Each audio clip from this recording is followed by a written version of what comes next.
I actually dreamt about this Sunday night. Oh, So you talked about the should culture. So for those that aren't aware, we send a questionnaire out to folks that are going to be guests so that we can kind of follow an outline of what our guests want to talk about. And one of the questions that is asked is, why should somebody listen? And Alan came back and checked us on that and was like, greatest answer ever. oh man, I like to the point, and I love being challenged. And you challenged me to the point where I legitimately dreamt about it, and it was like, man, we got to change this. So, can you touch on the word should and the should culture that you've instilled within Scratch Labs? I got triggered by that question because I got triggered by the word should.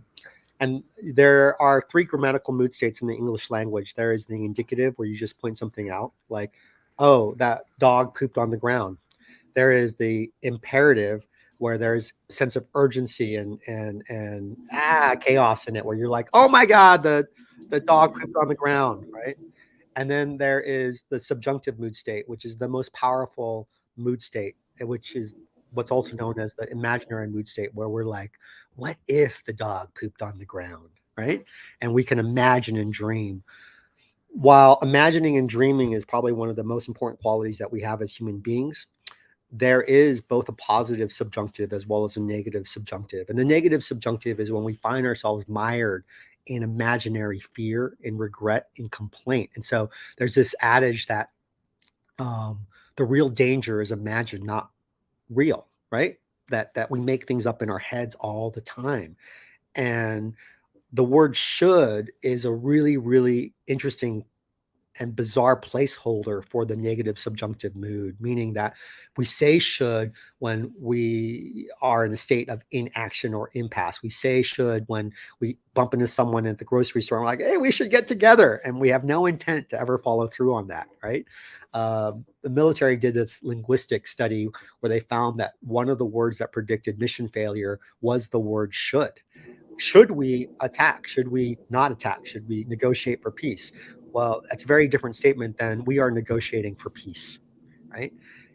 Whenever I want to say should, and this is something that is part of our ethos at Scratch, whenever somebody on my team wants to say should, I challenge them by asking them, what are you really trying to communicate, right?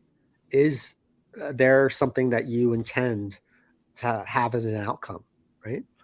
And what ends up happening is that you either don't say anything, or you reframe what your real intents are. And I'm really proud of the fact that at Scratch, nowhere in any of our written documentation, etc., do we ever use the word should. I think it's so challenging, but if you challenge yourself for a day to correct that language, it's incredible what happens. It's incredible how much you let go of in some ways. Right? Like, there should be more parking at my Whole Foods parking lot. Right? It is what it is, right? I'm going to ride my bike next time. No, I dig that. And as soon as Tim had sent me the questionnaire, I saw your response. And Tim has talked about the word should and coulds and all that stuff before. So it really, it was interesting to reflect on that. And I'm glad that was able to be relayed here.